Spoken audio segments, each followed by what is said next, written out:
should record this Well, even before because Vince gets here. we're not going to live stream. But anyway, yeah. So I know. the the recording, I kind of wanted to do it like so that it's you, like I'll record part from my office and you from your office. I was going to just write up a really quick script.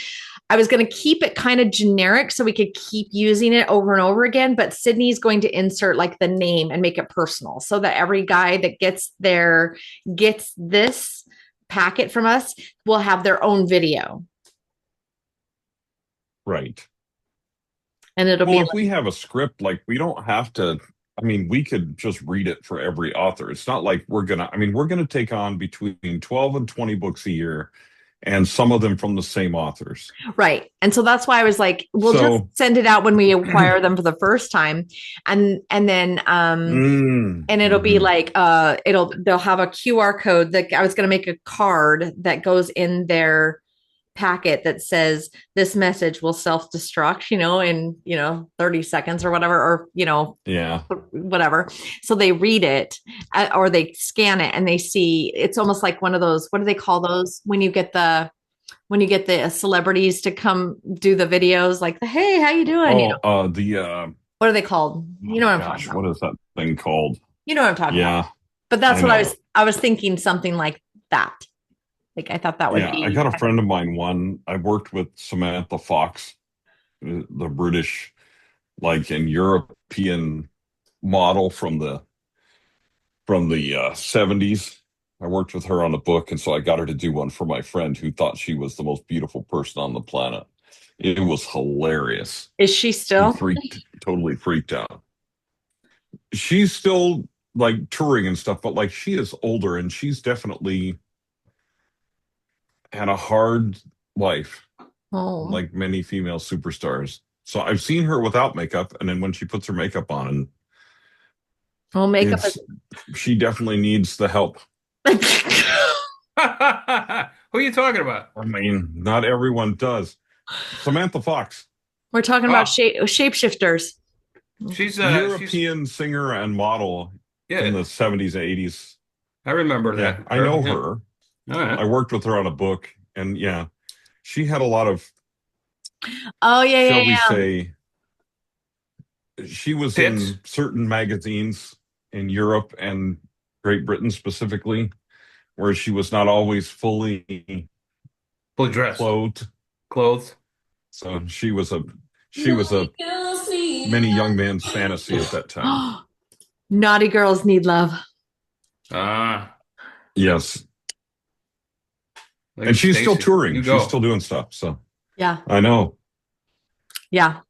I got That's her going cool. the other day. It's pretty funny. Yeah. Oh, With the naughty. You're Awesome song. I'll have to anyway. Come on. You're It's a great awesome. song.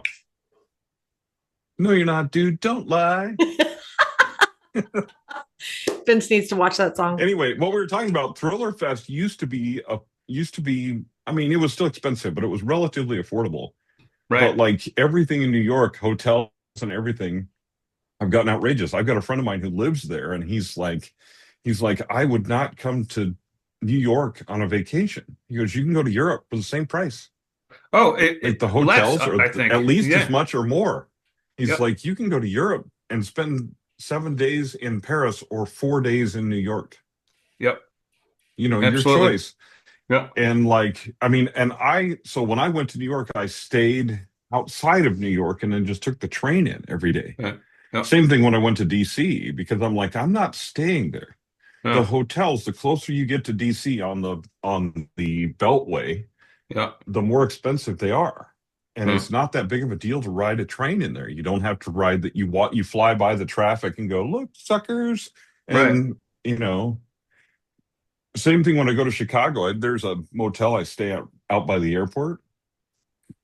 Then you take the L in. I'm not I'm Uh-huh. not paying for that. It's Yeah. outrageous. Anyway, Yeah. I mean, like, yeah.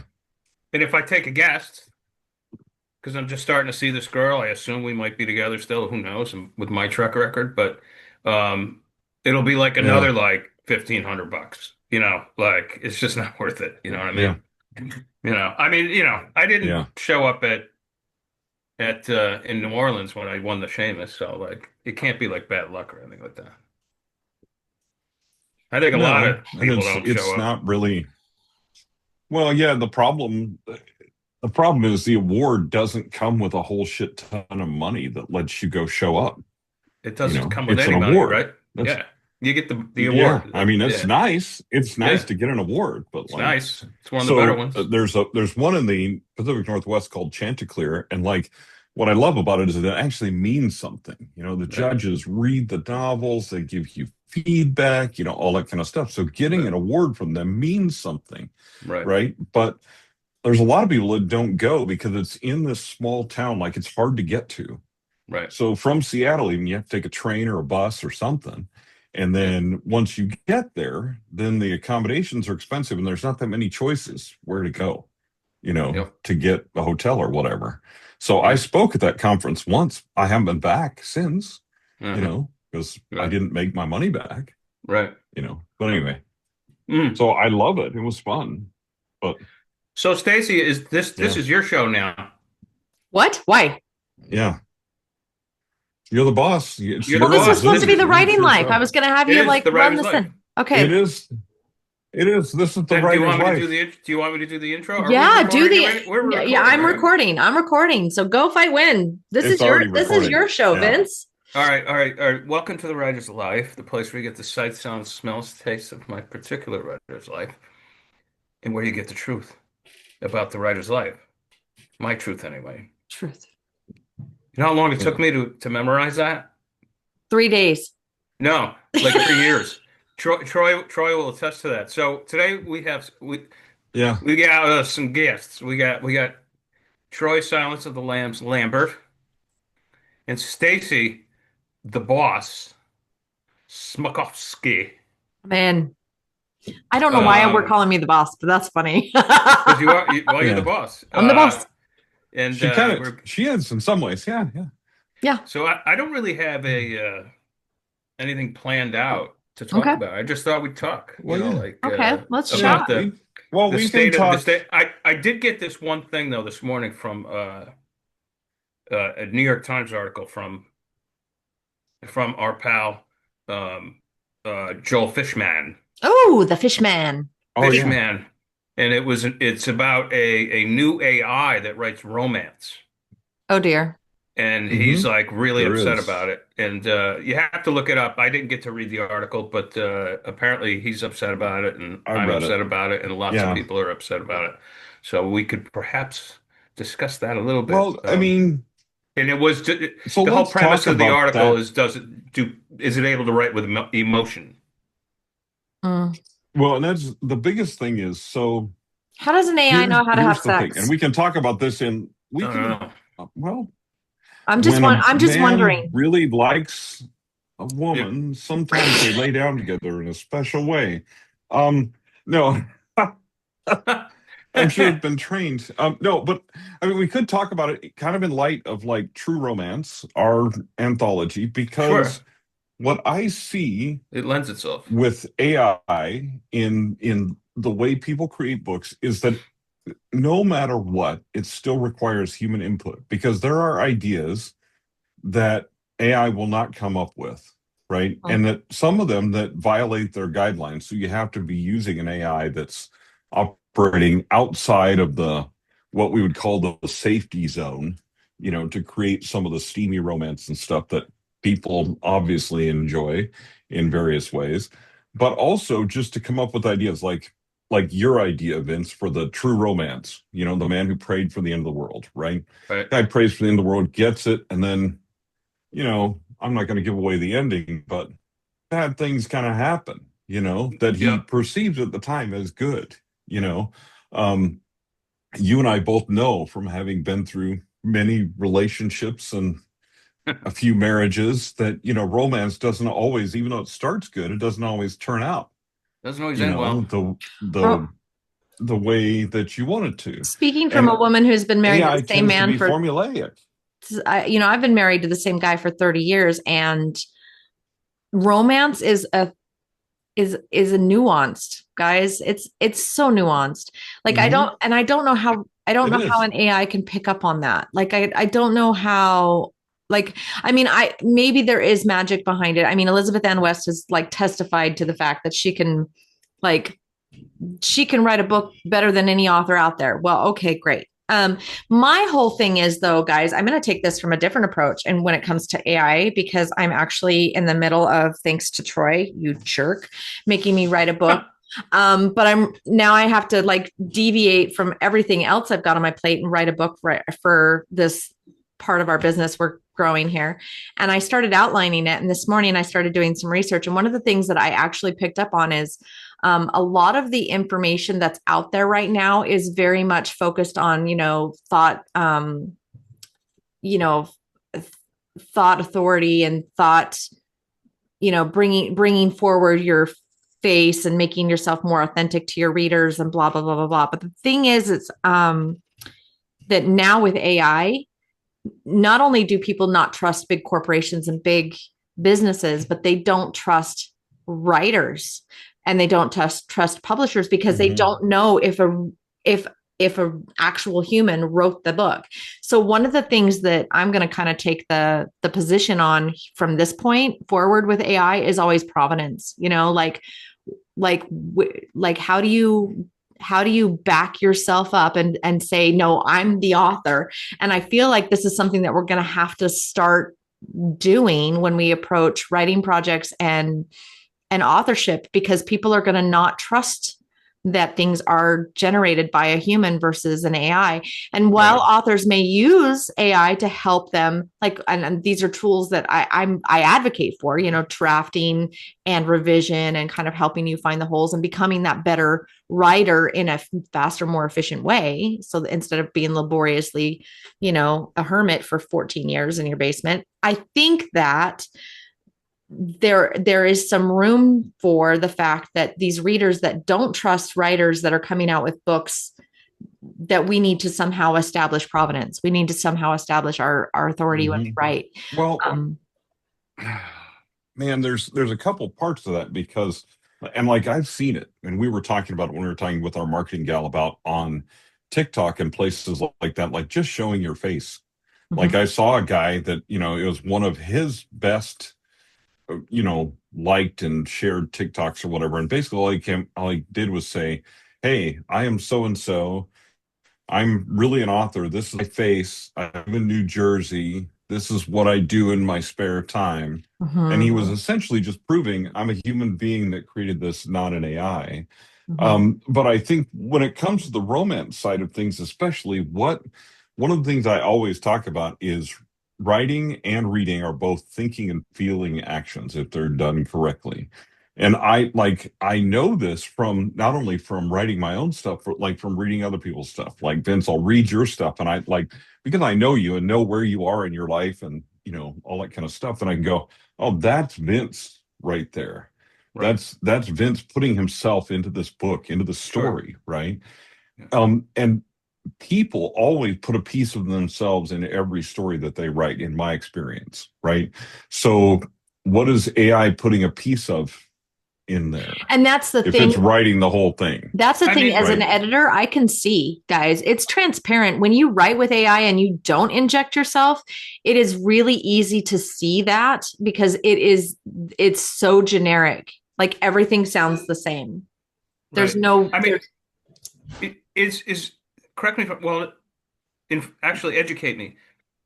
I mean, I've written like steamy noir, but it doesn't follow any romance tropes because I've never read a single romance book in my life. I just wanted to make make it steamy. Make it steamy.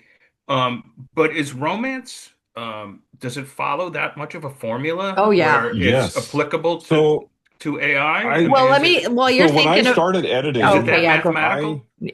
Somewhat. When I started editing, I edited romance for a digital first publisher. And so I've edited probably at least a few hundred romance books. And they all follow, there are certain tropes and certain formulas that they follow. So it's formulaic enough.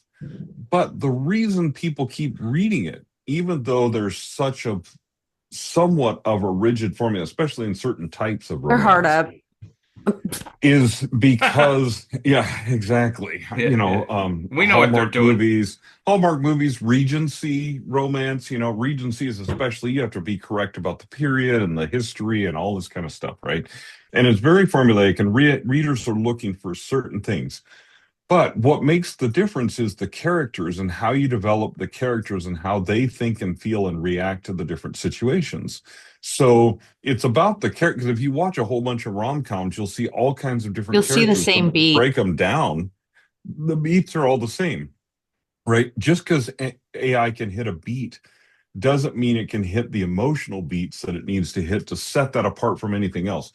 So you can have a whole bunch of formulaic romances. I mean, hell, Danielle Steele made a career out of it, So right? what's it like? You know, Lonely ladies hanging around the house, doorbell rings, pizza man shows up. no, Oh, that's I'm sorry, No, erotica. I got the That's wrong house. Oh, why don't that's you come in erotica. anyway? that's Oh, And that's that. that gives erotica. readers a whole different, I mean, there's all kinds of wrong perceptions layer, like Right. how quickly a plumber will actually arrive at your house. Um, how good looking plumbers actually are. The Um, UPS plot, you know, the The cut, UPS UPS man guy, plot. the cut. UPS guy actually having time. When I was a FedEx guy, there were ladies who apparently had fantasies, and I fulfilled none of them because I was busy. I have 110 stops today. I don't have time to No, stop at your house and right. do whatever, deliver whatever package you had in mind. I got things to do, you know what I mean? But there's all kinds of things like that. But you know, all the joking aside, is there is an erotica trope that basically it's like a what we would have called soft porn, Skinamax in the 80s Uh-huh. and 90s, you know. Okay. Um, but But now romance is soft more porn is like mainstream. Hmm. romance. There's a few There's a few things tropes. that you They're have to like hit. there's like enemies to lovers, right? There's different tropes, but all of them hit the same thing. There's a meet cute or a meet ugly. They meet and instantly they like each other, or they meet and instantly they're like, "Ooh, I would never be with that guy." And you know, if you read romance, she's going to end up with that guy. That's the way Right. that's going to work, right? Right. There's So always there's tropes. there's like Yeah. there's they're like structure, their three-act structure, because you can see the beats like very clear. It was funny because we were just having this conversation the other day, Troy, about that one client that I had. I had taken on a client and I absolutely loved it. I thought it was a romance. This was like earlier in my career. I thought it was a romance because it had this amazing slow burn relationship that was festering between these two men, and I was like, oh, this is gonna get saucy. And she never Were really they crossing swords? Is that what it's yeah, going to be? well, Yeah. Oh, could gross. could but there was no I just bedroom got scenes. It shrinkage. wasn't, yeah, it wasn't erotica or anything like that, but it was definitely like this. It would have been considered like this enemies to lovers slow burn relationship, right? And I was like, Right. and I could see it happening. Well, there was no resolution where they ended up together, and that is very much a romance. You have to have them Mhm. end up together in the end. Well, I, in my ignorance, decided to take advantage of this emerging LGBTQ romance category, right? And I put my client in that category. And it was only a couple weeks after the book launch that she called me and she's like, She we've got got to change my roasted. category. She got Yeah. roasted from the romance community because they're like, this is not a romance. This is not a romance. So Right. yeah, because it is very formulaic. Yeah. It's very like, and I was like, Happily, we had to happily change ever it. after, or Has to happily ever happen. now, at a minimum, has to happen in a romance. Otherwise, it's a love story. Exactly. It's a So, love. like most of what we have in like true romance is actually like it's either a love story or it's a story with love elements. It's not It's not romance, No. romance, like Right. happy ending romance. which is But why there are people who like I haven't used that that dark romance hashtag thing. at Yeah, all. Yeah, Right. because we haven't like used that hashtag at all because I would be because burned. I would yeah, be we would get killed. killed. We would Right. get killed. But so there's element like Nicholas Sparks arguably does not write romance. He writes love stories Right. because they don't all end happily, right? Or even semi-happily. They usually end up pretty in a disaster, right? So there are people who love that dark, they call it dark romance or dark love stories. There are people that love that stuff, but they understand going in because of how it's categorized They're not romance. what it actually is. So I mean, as far as like the romance writing software, A romance writing software will be able to produce a formulaic book that has some kind of a story, but as far as the emotional depth that makes something, so that might make you a bit on Kindle Unlimited, let's say, racking up page reads of people who just are absorbing romance for these cheap ass stories. Right. But it's not going to get you enduring success because people love the emotional depth of your characters and how you really bring them to life on the page. What they're going to love is just, oh, it was a quick love story, with whatever level of steamy you want to make it. Yeah. And that's all it was. But Exactly. that's not going to produce enduring success. People aren't going to Right. be saying, if you wrote a bunch of that, they're not going to be saying, man, I love those Vincent Zandri romances. They're so deep.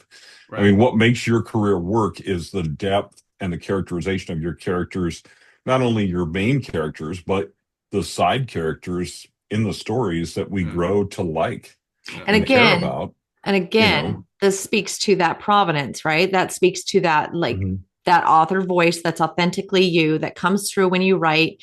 That is something that AI is not going to be able to replicate, duplicate. Like, and in fact, that's one of the things, like, again, it's a huge like thing that I'm like writing about in this book, is just that we love AI for what it is, and that is that it helps us in those times of kinks in our writing career, but it's not meant to replace the human factor, which is very much Right. what Troy's saying. Mhm. I feel like that's going to make the difference in the coming year. I can see it happening as quick as a year, Right. that there's going to be this huge virtual flip.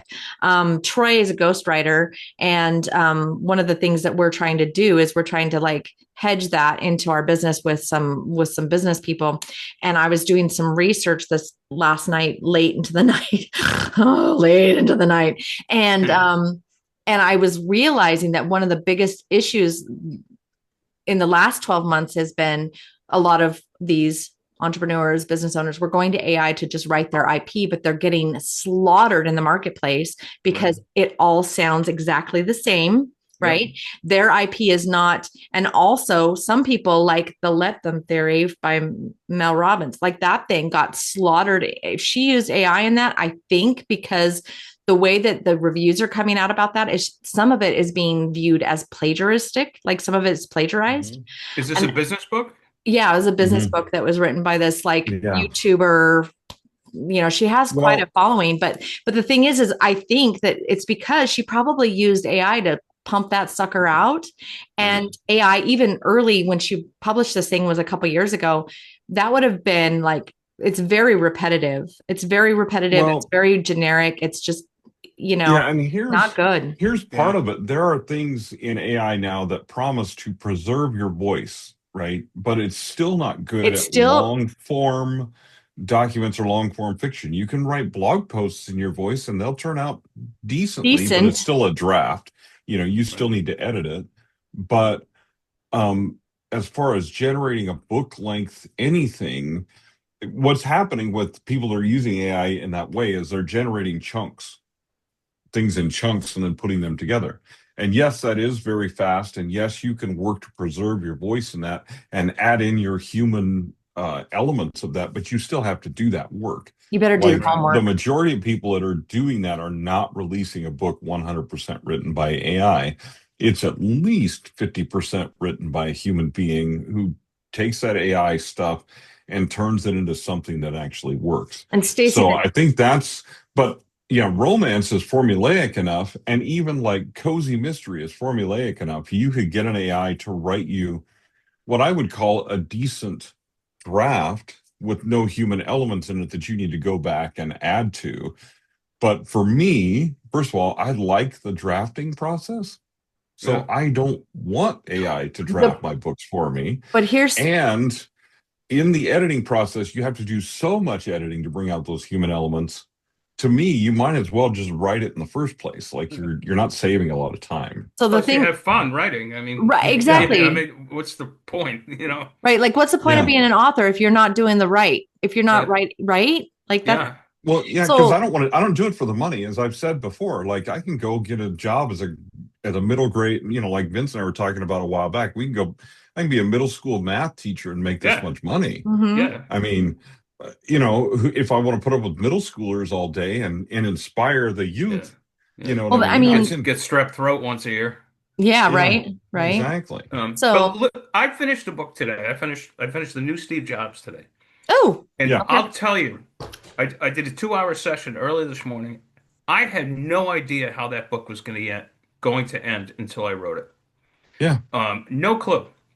It just and the ending surprised me, and that happens to me almost every time. And there's no that's where I checkmate with AI, because AI would never work that way. It Nope. would have to Yeah. know precisely where it's going when it's doing it, and in advance. And I don't know what I'm going to Yeah. say or how so and so is going to react. I wrote whole scenes that I had no idea I was going to write just yesterday, hmm Even and when I'm I plot satisfied things with out, it. it's that way. Even when Yeah, I plot things out, it's that way. It almost Exactly. always something in the ending or something throughout the book surprises you right. by just what you learn about your characters and what they do.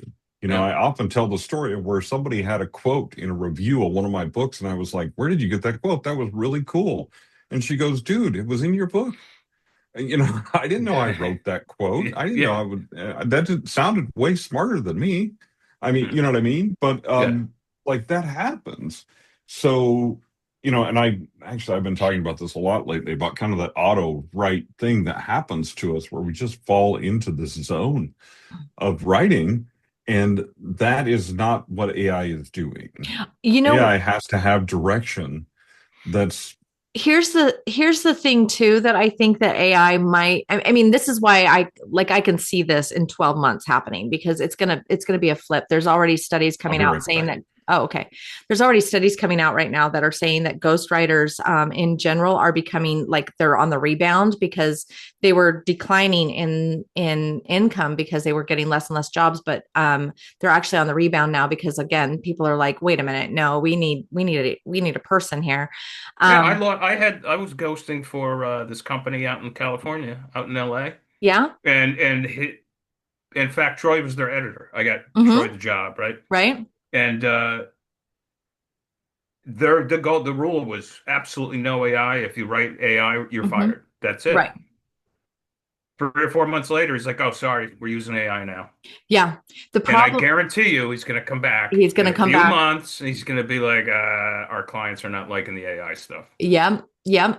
And here's the thing that I was getting at here with this is that the writers that, the woo woo of writing, you guys talk about it all the time. Like, you just, sometimes your muse takes over and you don't know what's happening. But one of the things that, as a reader, a person who consumes books, I've noticed that multiple times I can get into a book and see, like, especially when I'm editing, I can see all these layers of, like, theming and character development and, like, personality, and, like, all these, they're just like layered upon layered upon layered Right, upon right, layered. right, I right. don't think that AI can replicate that, because in a lot of ways, the human writer doesn't even know they're doing it.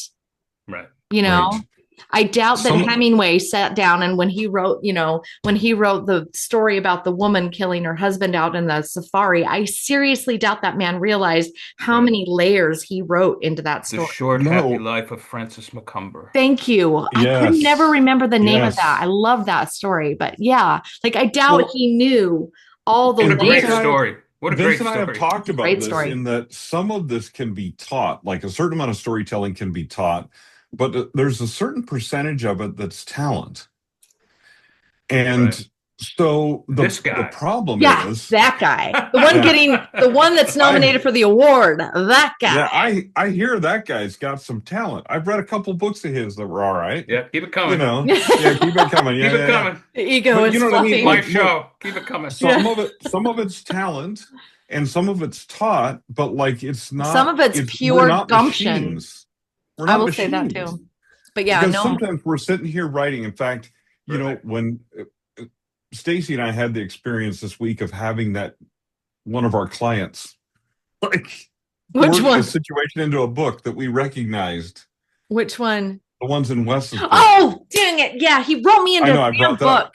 but he wrote Stacey into the book. Ah, it's I getting the shakes. Oh, knew. yeah. Oh shoot, man!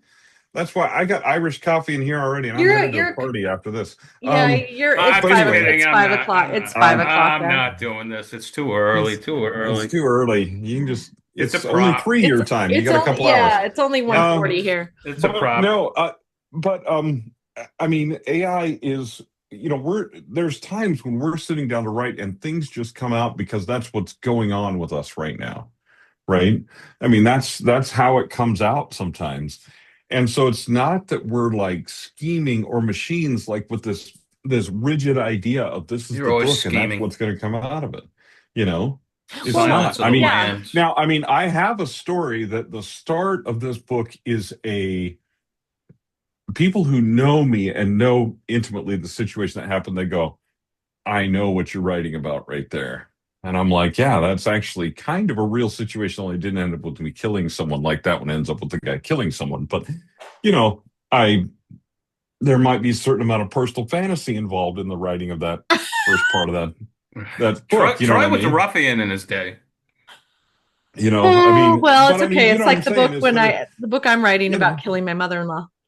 yeah, I mean, you know what I mean? Like I it's did. I Right. actually that is literally that is what happened. It's yeah, literally what happened. It's a dark comedy. One of these Did, days I'll finish the damn thing. does yeah, your husband know about this? Oh yeah. He was oh here. yeah. Okay. In fact, yeah. Yeah. William approves this message. William approves this. Stacey, you have a big smile on your face. What are you doing? Killing your fucking mother-in-law. That's pretty much what Yes. when is Yeah, she gonna die? Like Yeah. that was we like, asked that question almost can we every make this happen? Can can we this be make any this faster? happen? Like, why is this not Yeah. happening? But Anyway. you know what I mean? Like, look, though, this is the thing is that writers put pieces of themselves in everything. It's about how we're thinking about something, but also how we're feeling about it. We're putting emotion in it we're not putting emotion in it by throwing in some big emotional beat. It's those micro emotional beats that matter. And the That layers. moment of hesitation. I always talk about like the movie Bohemian Rhapsody, Oh, yeah. where like I was in the theater, full theater, and there's a moment in the writing there where the guy who plays what's his name Ready? Malik that Oh, plays Malik. Freddie, right? Yeah, yeah. He delivers a line, and literally the whole theater, you know how there's always that little rustling or whatever in the theater, and the whole theater went dead silent I for love those like 10 moments. Yeah. seconds. Yeah. Well, that's good That's writing, something that dude. resonates. Hmm. Whatever you Yeah. think of a movie or whatever, when it has one of those moments, like, then you know why it did well in the box office. And it's Right. not because it was about Freddie Mercury and Queen. It's because the story was written so well that we couldn't help but watch, and all of us felt the same thing at the same moment. But I don't think that the guy writing the screenplay was like, watch this. The entire theater is going to freeze right here. That's Mm. not what he was doing. He was writing a story, and we all reacted to the story because what starts in the imagination of the author is finished in the mind of the reader. Mm. Mm. Well, AI is imagining things. Right.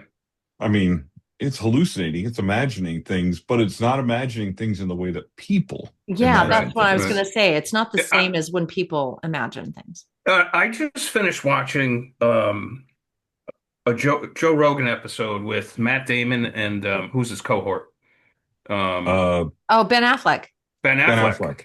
And Yeah. it was so illuminating in terms of writing because these guys are writers and filmmakers, as you know, and all that, and actors and all that sort of stuff. But and they've been working together for like almost 30 years, right? Longer than that because they were in high They were in school. high school together. Hmm. Yeah. Mhm. So naturally, Joe Rogan's like, how do you know what you're gonna make? Like, when do you know you're gonna take a script, if it's not one that you've written or whatever? And Damon answered this, and he said, he's like, we've read thousands of scripts and books, and we've written probably hundreds of scripts. And he said, if I get a script and something inside it resonates with me somehow, and it just takes a little bit. He's like, I'm going to give it a second read, and if it's still doing that, then maybe I'll send it to Ben or whatever, and then it goes through another process and another process and another process, and then he's like, you don't know how difficult it is to give it the green light, because you can give it the green light, and even then, you could be a month into filming and you could be like, holy shit, I made a mistake. This doesn't work. But that's not the Right. point. He said, the point I'm trying to make is, he said some scripts will just contain like little tidbits of reality and of life that like an AI would not be able to repeat. For instance, one of their movies, I forget which movie it is. It's a bank robber movie. I think it came out in the early 2000s or something like Oh that. gosh, I think William And just watched that one. they're like dressed as nuns and they're about ready to Yeah, go in. yeah. Oh, But yes. there's a scene where they get out of the car and they're dressed as nuns, and there's a cop right across the street. And they're like, oh shit, we're gonna have to shoot this guy. But the cop just looks at him for a few minutes and then just turns his head away. Is it called Dogma? Is that the one? I It's don't called, know. No, yeah. it's not Dogma, but I don't think. But that happened in real life. Oh, A real okay. bank This is a robbery different one. occurred. But I guess it was Ben Affleck who was talking to some prisoner and Hmm. doing his research for the script, and the prisoner said, "Oh yeah, we robbed a bank, and there was a cop parked right there that we didn't expect. We didn't expect him to be there, and he looked at us and he wanted nothing to do with us and just turned away, and therefore we Hmm. didn't have to shoot him, and we did the Yeah. bank robbery and we took off." But like, Yeah. no AI It is might gonna come up be with something like Yeah. that. it might be the Rip. Well, the Rip No, is the the new Rip one, is the isn't new it? one.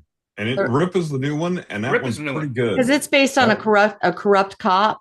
I'm like, yeah, now I've got the the Rip you've got to see. But Let's here, see. let me give you another example. Because so there's a show that was on for a little while. It was called The Writer's Room. I think it was oh on yeah, Sun or yeah, some weird thing like Right. that, right?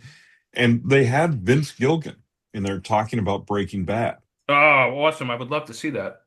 And part of the deal with Breaking Bad is what people don't understand is, first of all, Vince Gilligan had a plan for the whole thing as far as he vaguely knew at least how it was going to end, The which for town. most The series that town. people are created, you know, they don't know. Oh, The Town. The Yes, that is town. a really good flick. Yeah, it's a real Super good good. noir flick. Yeah.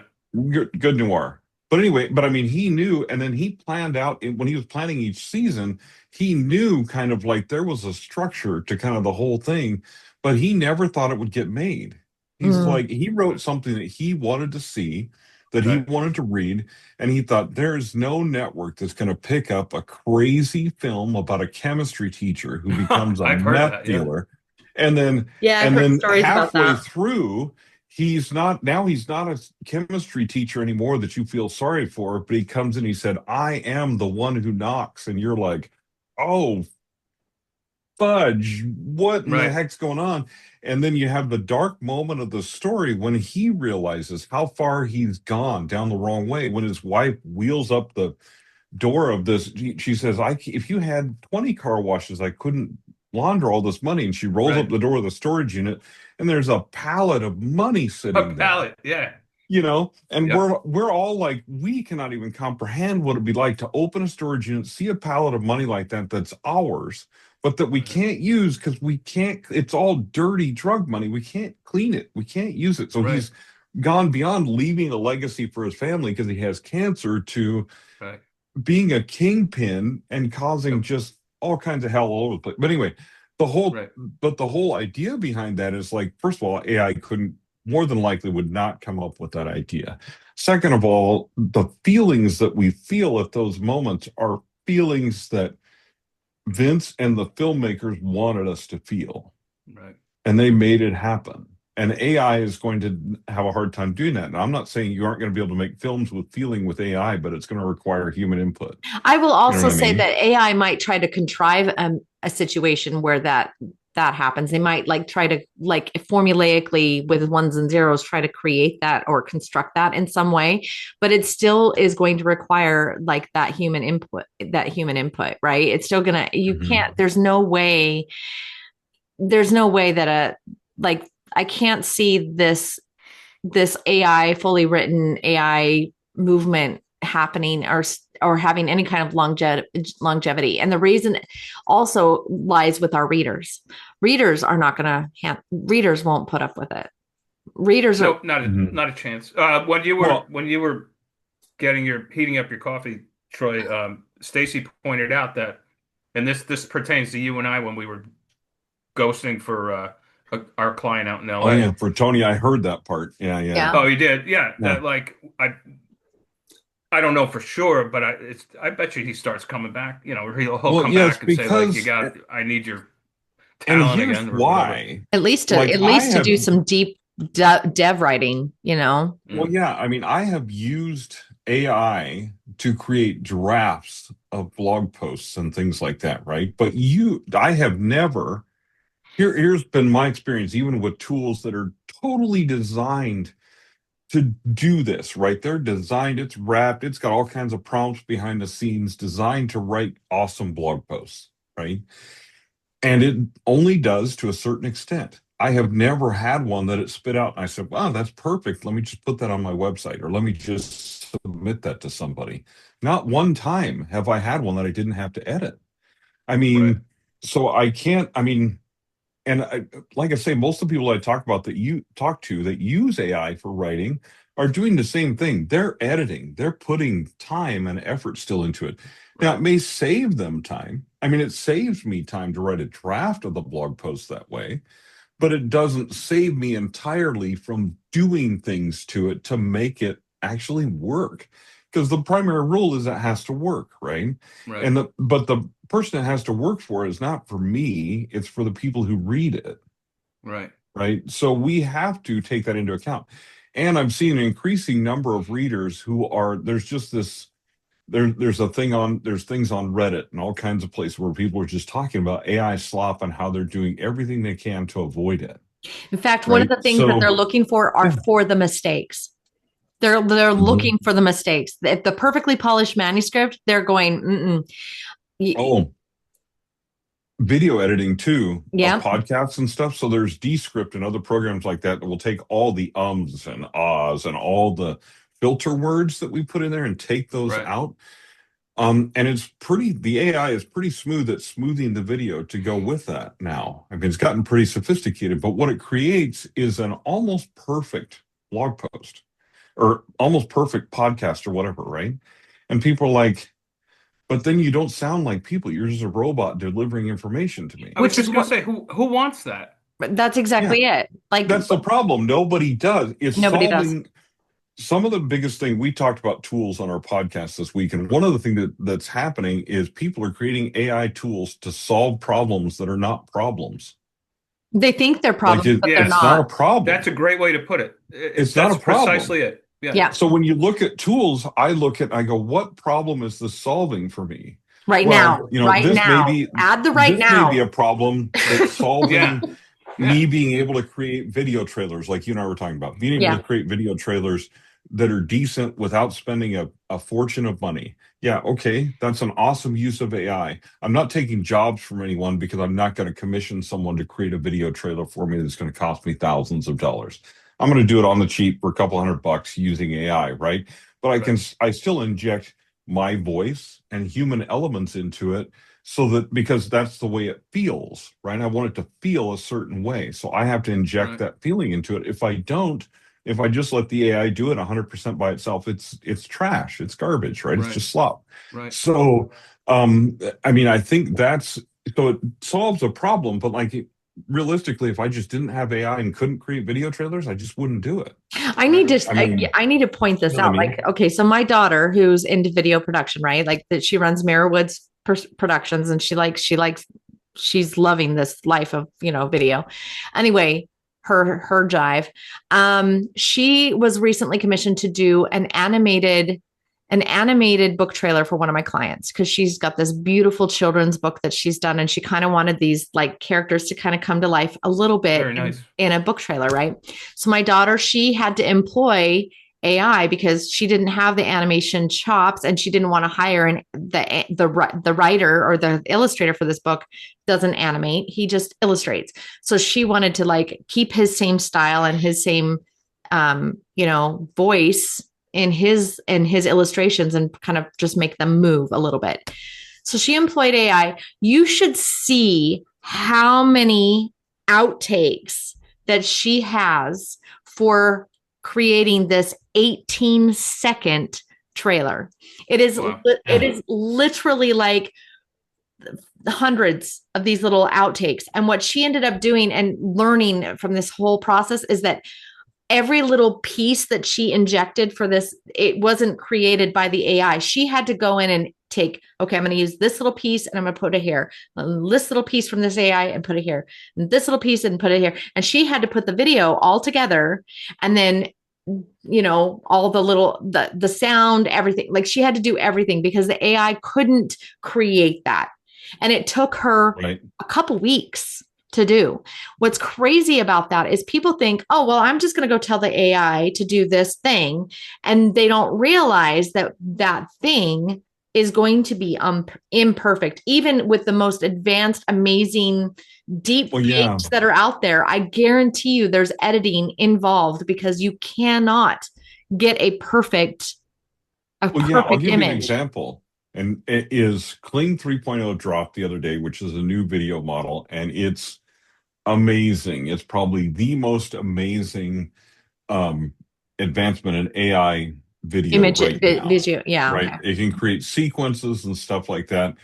And it does them pretty well, but it still requires a lot of editing. So a professional filmmaker, took this Kling 3.0 and made a trailer for Brandon Sanderson's Way of Kings. Okay. For the opening of it, right? That frame for frame, like, it is fantastic, and it's extremely realistic. It's about 1:52 long. Okay. And it took a professional filmmaker 3 days to make it with AI. So, like, this is not like people that see this as like an instant solution for writing or for filmmaking or for whatever. It isn't. It still requires human input and human talent. He knew how to make those, and I'm sure he had a scrapbook filled of outtakes. Oh yeah, I'm sure he's got like all these terrible. And so it's still expensive to create. Like, it's not free. It's cheaper than going and hiring actors and getting locations and all that kind of stuff. But it's not a freebie, super quick thing. Anyway, that's, and that's why, a separate rant that's apart from this whole thing. But I mean, it illustrates that, like, AI isn't going to write a full romance novel that is good in the writer objectively good type sense, and it's not going to create a movie that's that way. And the reception of it won't be good. No, and I'll tell you, one thing we're skipping is music. And it is absolutely kind of taking over pop music, because now we're really talking about formulas and math, essentially, because that's what a song is math. And I just know from my daughter deals with a producer down in New York, and you don't need a band. You don't need all you need is like an idea for a song, and even it'll take your voice and clean it right up, and all you need is a quote producer and an AI program. Boom, you got yourself. I have 2 words. I have 2 words, and why this is probably not going to last very long either. 2 words. Are you ready? Milli Vanilli. Oh yeah. Come on, you loved Milli Vanilli. I totally loved those legging wearing Jamaicans or whatever they were. Right. Yeah. They were amazing. But I mean, but that's the point, right? Like, you're right. There are people like who was it? Fergie. She got a lot of flack for kind of sounding like crap when she sang that a national anthem a couple years ago and whatever.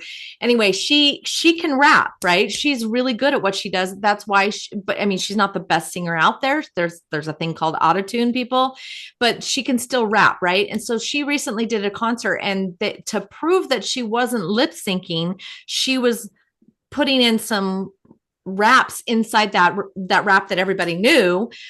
She was changing it up. And I know Taylor does this.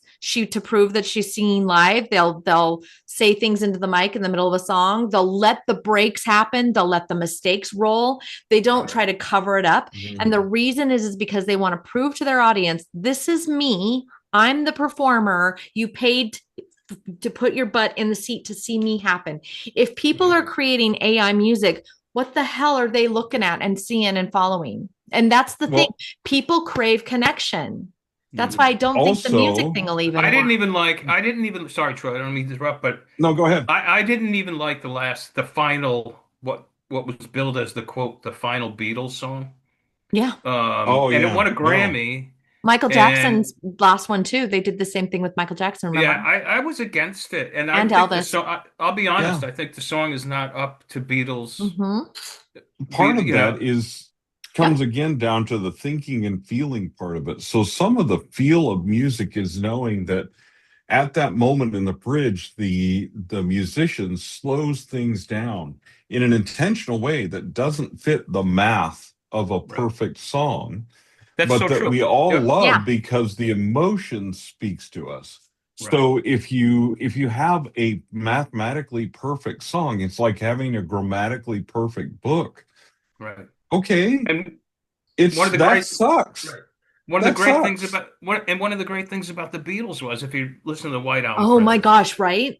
John Lennon couldn't keep time. So, No. but yet he was a great songwriter, and Right? and Yeah, like it, like if you I play drums, and I often would play drums to Beatles songs, and I'd be like, they're changing the tempo again, and they're right. speeding it up again, and I don't even think they know they're doing it, and or whatever. But like that was part of the beauty of it. You know, I bet you $1 million Hmm. Prince is rolling over in his grave right now going, "No, garbage, just garbage." Because Prince Well, was and like the purist, think of right? Bohemian Rhapsody and Yeah. how that was rejected by record companies who said that's not even a Yeah. song. What's Oh this yeah, rock And opera? What you are you can talking start about? Rock playing opera, you can right? start playing that song, and almost anybody you know, no matter what genre they oh listen yeah, to or how old they are, will Galileo. start singing to that song, right? Yeah. right, And somebody rejected it. Well, why? That would never be an AI song because it can't create that concept, that right. idea of like, there's one of my favorite bands, Sleep Token, mixes genres all the time, and their drummer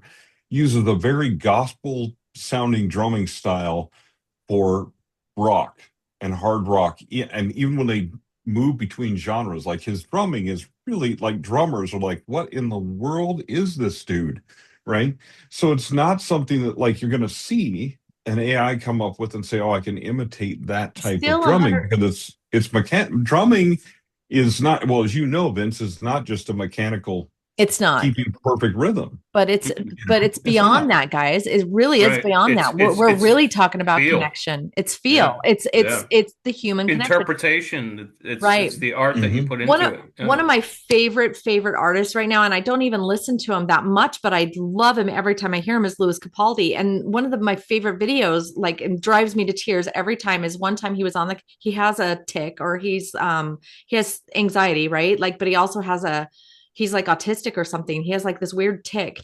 Anyway, he one day he was up there on the stage, and his body froze. The tic took over or something, and had to stop singing, and the whole arena was full, and they were just singing his song, and he was driven to tears, and they just sang his song, and he just stood on the stage just crying Oh. as this crowd was singing. And like, honestly, guys, freak, AI can produce a song, but can they produce that? No. No. No. No, Right. No. they You're not going can't. to replace the human aspect No. of this art. You're just Nobody's going to not. Yeah. buy a $300 ticket to sit in a stadium and watch a computer. Yeah. Yeah. I know. I We're Who know. not going to cares? lose And connection. I You mean, I really, really hope that Amazon starts, like d categorizing which differentiating. books and differentiating which books are AI, written by solely by AI, and which books have no AI in them whatsoever. That's completely human, I because they're will gonna have Yeah. to do it. I will say You this. know what? And I think Go ahead. if they don't, there are other retailers and stuff coming up that I think, so like, I really like bookshop.org and what they're Mhm. starting to I do, like what Bookshop's right? doing. And I don't think that they will take down Amazon, but they might take down KDP. And you Really, know what I mean? Like, they're they the new don't want kid. They're the to, new kids on Drafted Digital, right? yeah, they don't want to Yeah. sell, they don't want to sell purses or Right. mops or They're selling Right. whatever, books. but they want to sell books. And this was when that was Amazon's focus, things were different. I mean, we all remember when that started out and things were a little bit different. And I think that if Amazon doesn't start differentiating those things and just allows whatever to happen on there, that Amazon will become a smaller part of people's income as far as authors are concerned, and a greater part of our income will come from places like bookshop.org, where we say, hey, there is a differentiation here. And if you want to listen to AI books or read AI books or whatever, you absolutely can. I will also Absolutely. add the little asterisk of this as well. If you're, I don't know who your your followers, your demographics are, if they're writers or if they're just readers that are fans of yours, Vince. But one of the things that I want people to know, if they're a writer, is that here's your asterisk. If you are a writer and you're using AI to write your books, you have to understand and know that legally, the IP that you're creating with that AI is not yours legally. It's not. There's no right. They won't copyright it in the copyright office. You can't assign ownership to something that is not, and I don't see legally any I don't see legally that there's going to be any precedent set by some judge saying, yeah, you know what, actually, when you write with a computer, it's going to be yours. I don't see that happening. And the reason is because there's going to be too much pushback from those creatives. One of the reasons why copyright. Look at the lawsuits that are happening now. Right. I'm involved in one, Yeah. Like Anthropic, Google, they're all under these like huge umbrellas of scrutiny, right? Because of these lawsuits and how they've acquired and fed these AIs. But one of the things that people need to know about the history of copyright, the reason it was even established in the first place was because writers were in the same caliber of prestige as scientists, because they were seen as innovators and disruptors in the society, right? And so they wanted to afford writers a protection for their creative spaces and to be able to profit from what their contributions were into those spaces. I feel like one of the things that people fail to understand about writing in general is that when you're putting your words to paper, you're contributing to a society and a bigger picture than yourself. You're giving of yourself to society. It is a service that you're providing. And writing is noble. And I think people have lost sight of that. They think of it as a cash cow and they keep trying to make it easy because that's the thing. It never was. Yeah. It never was. Yeah. So stop trying. It was never. I think on that note, and we've been an hour, I think that is a great place to end it. I do want to add one thing. Sure. And if we could, which I'm sure we will, I propose that we add at the end, the last 10 minutes, we spend on talking about a book we choose together that we read, and we just talk about it. Oh, okay. Yeah. And you know who does this? It's not a novel idea, no pun intended, but Matt Taibbi and Walter Kern. And Matt Taibbi is one of my favorite journalists. Walter Kern is one of my favorite novelists / journalists. But they're reading A Brave New World right now. They read like 2 books a month.